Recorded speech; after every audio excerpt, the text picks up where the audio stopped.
ईमानदारी की प्रतिमूर्ति। सुनील शास्त्री जी ने इसको लिखा है, तो आइए जानते हैं। हमने अपने जीवन में बाबूजी के रहते अभाव नहीं देखा, मतलब कभी कोई दुख नहीं देखा। उनके न रहने के बाद जो कुछ मुझ पर बीता वह एक दूसरी तरफ का अभाव था कि मुझे बैंक की नौकरी करनी पड़ी। लेकिन उससे पूर्व बाबूजी के रहते मैं जब जन्मा था तब वे उत्तर प्रदेश में पुलिस मंत्री थे। उस समय गृह मंत्री को पुलिस मंत्री कहा जाता था, इसलिए मैं हमेशा कल्पना किया करता था कि हमारे पास ये छोटी गाड़ी नहीं है, बड़ी आलीशान गाड़ी होनी चाहिए। बाबूजी प्रधानमंत्री हुए तो वहाँ जो गाड़ी थी वह थी इम्पाला शेवरलेट। उसे देख देख बड़ा जी करता कि मौका मिले और उसे चलाऊं।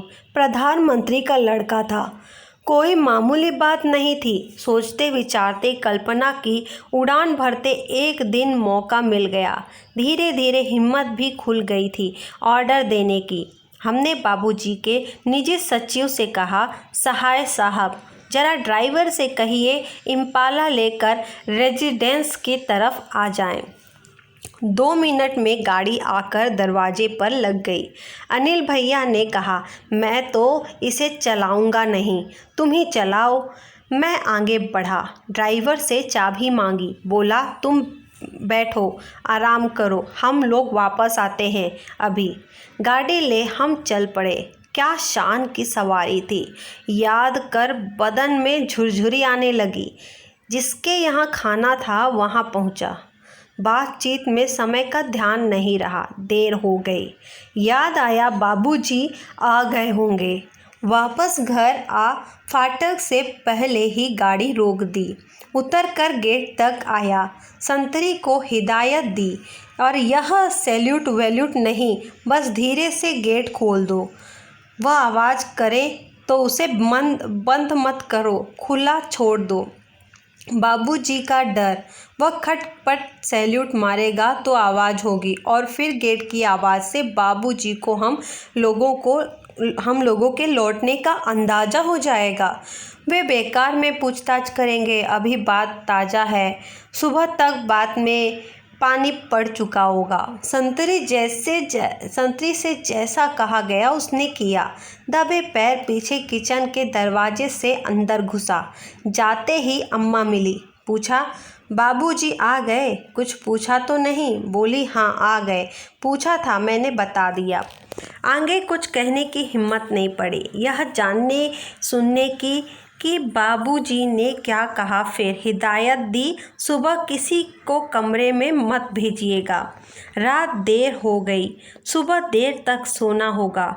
सुबह 5:30 पौने 6 बजे किसी ने दरवाज़ा खटखटाया। नींद टूटी। मैंने बड़ी तेज आवाज़ में कहा, देर रात को आया हूँ, सोना चाहता हूँ, सोने दो। यह सोचकर कि कोई नौकर चाय लेकर आया होगा जगाने, लेकिन दरवाजे पर दस्तक फिर पड़ी। झुंझलाता जोर से बिगड़ने के मूड में दरवाजे की तरफ बड़बड़ाता हुआ तो दरवाज़ा खोला, पाया बाबूजी खड़े हैं। हमें कुछ न सूझा, माफ़ी मांगी। बेध्यानी में बात कह गया हूँ। वे बोले, कोई बात नहीं, आओ आओ, हम लोग साथ साथ चाय पीते हैं। हमने कहा, ठीक है। बस जल्दी जल्दी हाथ मुंह धो चाय के लिए टेबल पर जा पहुँचे। लगा उन्हें सारी राम कहानी मालूम है, पर उन्होंने कोई तर्क नहीं किया, ना कुछ जाहिर होने दिया। कुछ देर बाद चाय पीते पीते बोले, अम्मा ने कहा तुम लोग आ गए हो, पर तुम कहते हो रात बड़ी देर से आए, कहाँ चले गए थे? जवाब दिया, हाँ बाबूजी, एक जगह खाने पर चले गए थे। उन्होंने आगे प्रश्न किया, लेकिन खाने पर गए तो कैसे? जब मैं आया तो फिएट गाड़ी गेट पर खड़ी थी। गए कैसे? कहना पड़ा, हम इम्पाला शेवरलेट लेकर गए थे। बोले, ओहो, तो आप लोग को बड़ी गाड़ी चलाने का शौक़ है। बाबूजी खुद इम्पाला का प्रयोग न के बराबर करते थे और वह किसी स्टेट गेस्ट के आने पर ही निकलती थी। उनकी बात सुन मैंने अनिल भैया की तरफ देख आंख से इशारा किया। मैं समझ गया था कि यह इशारा इजाज़त का है। अब हम उसका आए दिन प्रयोग कर सकेंगे। चाय खत्म कर उन्होंने कहा, सुनील जरा ड्राइवर को बुला दीजिए। मैं ड्राइवर को लाया। उससे उन्होंने पूछा, तुम लॉग बुक रखते हो ना? उसने हाँ में उत्तर दिया। उन्होंने आगे कहा, एंट्री करते हो? कल कितनी गाड़ी इन लोगों ने चलाई? वह बोला 14 किलोमीटर। कल कितनी गाड़ी लोगों ने चलाई? तो 14 किलोमीटर चलाई है। उन्होंने हिदायत दी, उसमें लिख दो 14 किलोमीटर निजी उपयोग। तब भी उनकी बात हमारी समझ में नहीं आई। फिर उन्होंने अम्मा को बुलाने के लिए कहा। अम्मा जी के आने के पर बोले, सहाय साहब से कहना 60 पैसे प्रति किलोमीटर के हिसाब से पैसे जमा करवा दें। इतना जो उनका कहना था कि हम और अनिल भैया वहाँ रुक नहीं सके। जो रुलाई छूटी तो वह कमरे में भागकर पहुँचने के बाद भी काफ़ी देर तक बंद नहीं हुई। दोनों ही जन देर तक फुट फुट कर रोते रहे। अब यहाँ पे ऑथर क्यों रो रहे थे? बिकॉज ऑथर सोच रहे थे कि हमारे पापा तो प्रधानमंत्री हैं, हम उनकी कार यूज़ कर सकते हैं, लेकिन उनके पापा इस तरीके से थे कि वो गाड़ी का खुद ही यूज़ नहीं करते। जब कोई स्पेशल गेस्ट हो तभी वो गाड़ी की यूज़ किया जाता था। और साथ ही में उसके पापा भले उनको गाड़ी दी गई है पर वो पर्सनल मैटर के लिए यूज़ नहीं करते थे। अगर वो करते तो उसका पैसा वो जमा करवाते थे। तो इसीलिए इनको थोड़ा बुरा लगा और ये लोग रोने लगे। अब हमारे लिए आदर्श बन गई है। सक्रिय राजनीति में आने पर सरकारी पद पाने के बाद क्या उसका दुरुपयोग करने की हिम्मत मुझ में हो सकती है? आप ही सोचें। मेरे बच्चे कहते हैं कि पापा आप हमें साइकिल से भेजते हैं, पानी बरसने पर रिक्शे से स्कूल भेजते हैं, पर कितने ही दूसरे लोगों के लड़के सरकारी गाड़ी से आते हैं। वे छोटे हैं, उन्हें कलेजा चीर कर नहीं बता सकता। समझाने की कोशिश करता हूँ, जानता हूँ मेरा यह समझाना कितना कठिन है, फिर भी समय होने पर कभी कभी अपनी गाड़ी से छोड़ देता हूँ। अपना सरकारी ओहदा छोड़ कर आया हूँ और आपके साथ यह सब फिर जिक्र कर तनिक ताज़ा और नया महसूस करना चाहता हूँ। कोशिश करता हूँ न्यू को पुनः सजोना और संवारना कि मेरे मन का महल आज के इस तूफ़ानी झंझावत में खड़ा रह सके। याद आते हैं बचपन के वे हसीन दिन, वे पल जो मैंने बाबूजी के साथ बिताए। वे अपना व्यक्तिगत काम मुझे सौंप देते थे और मैं कैसा गर्व अनुभव करता था। एक होड़ थी जो हम भाइयों में लगी रहती थी, किसे कितना काम दिया जाता है और कौन उसे कितनी सफाई से करता है। एक दिन बोले, सुनील मेरी अलमारी काफ़ी बेतरतीब हो रही है, तुम उसे ठीक कर दो और कमरा भी ठीक कर देना। मैंने स्कूल से लौटकर वो सब कर डाला। दूसरे दिन मैं स्कूल जाने के लिए तैयार हो रहा था कि बाबूजी ने मुझे बुलाया, पूछा, तुमने सब कुछ बहुत ठीक कर दिया। मैं बहुत खुश हूँ, पर वे मेरे कुर्ते कहाँ हैं? मैं बोला, वे कुर्ते भला कोई यहाँ से फट रहा था, कोई वहाँ से, तो वे सब मैंने अम्मा को दे दिए। उन्होंने पूछा, ये कौन सा महीना चल रहा है? मैंने जवाब दिया, अक्टूबर का अंतिम सप्ताह। उन्होंने आगे जोड़ा, अब नवंबर आएगा, जाड़े के दिन होंगे, तब ये सब काम आएंगे। ऊपर से कोट पहन लूँगा ना। मैं देखता रह गया, क्या कह रहे हैं बाबूजी? मतलब अब यहाँ पे जो ऑथर है वो बोलते हैं कि मैं अपने पापा को देखता ही रह गया, बिकॉज कि जो फटा हुआ था कुर्ता उसको भी ये जुगाड़ लगा के पहनने वाले थे। मतलब एक सरकारी प्रधानमंत्री होने के बावजूद ये ऐसा कर रहे थे।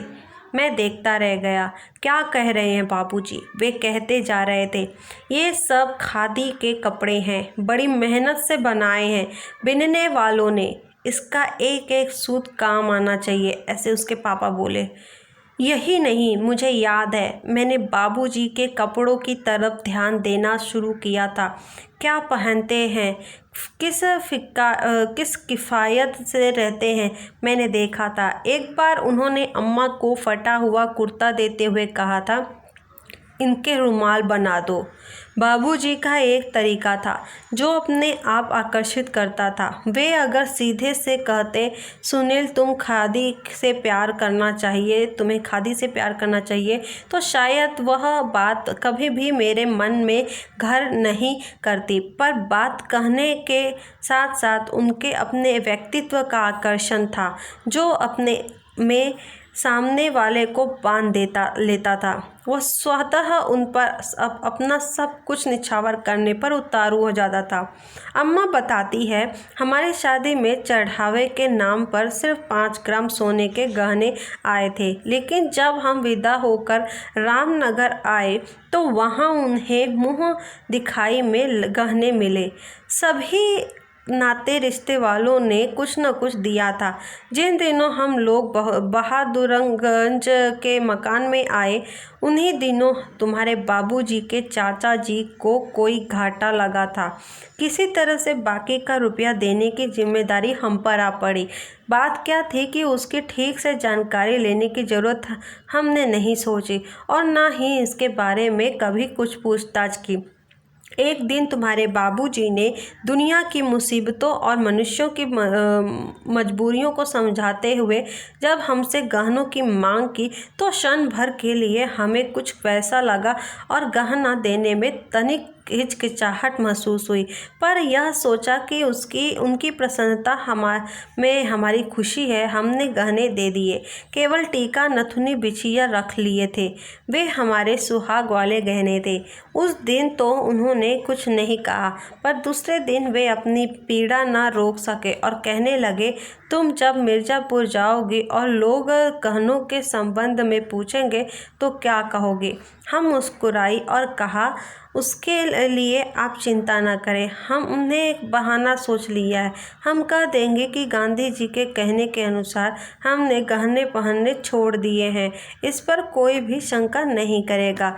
तुम्हारे बाबूजी तनिक देर चुप रहे, फिर बोले, तुम्हें यहाँ बहुत तकलीफ़ है, इसे मैं अच्छी तरह समझता हूँ। तुम्हारा विवाह बहुत अच्छे सुखी परिवार में हो सकता था, लेकिन अब जैसा है वैसा है।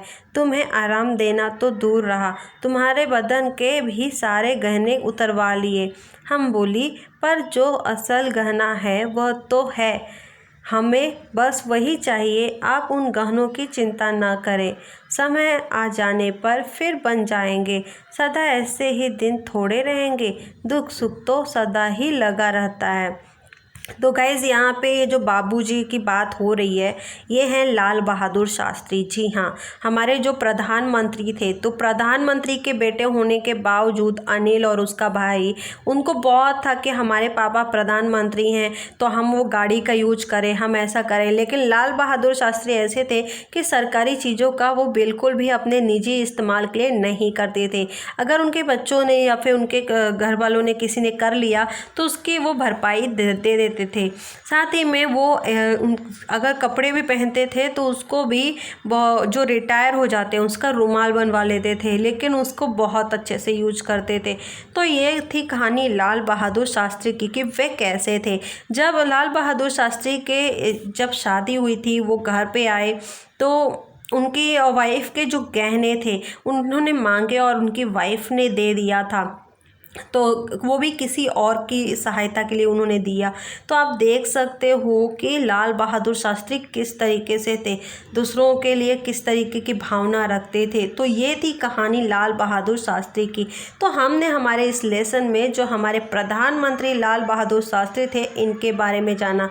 आप लोग अगर बाकी और इन्फॉर्मेशन जानना चाहते हो लाल बहादुर शास्त्री के ऊपर तो प्लीज़ कमेंट करिएगा। क्वेश्चन आंसर आपको मिल जाएंगे वीडियो में, सिर्फ कमेंट में आपको हाँ बोलना है, आपको क्वेश्चन आंसर टाइम से मिल जाएंगे। और अपने जो आपका 2021 का सिलेबस है उसी के अकॉर्डिंग हम लोग आपके सब्जेक्ट्स के सिलेबस के अकॉर्डिंग ही वीडियो बना रहे हैं, तो वीडियो को देखते रहिएगा। मिलते हैं नेक्स्ट वीडियो में।